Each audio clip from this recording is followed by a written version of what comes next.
சிவபெருமானை வணங்கினால் என்ன கிடைக்கும்? நிறைய பேர் நம்மளை பார்த்து கேட்கக்கூடிய அது அற்புதமான கேள்வி.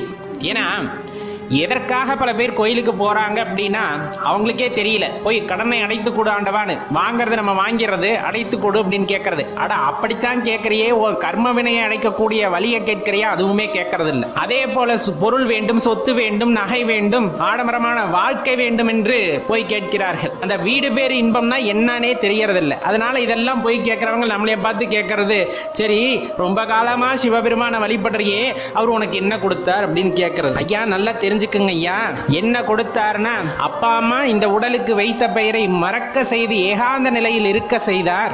பற்றற்ற நிலையிலேயே வாழ்வதற்கு பழக்கப்படுத்தினார். எப்பொழுதுமே அந்த பஞ்சாட்சரத்தை சொல்லிக் கொண்டிருக்கக்கூடிய அந்த வாய்ப்பை நல்கினார், அந்த மகிழ்ச்சியை உண்டாக்கினார்.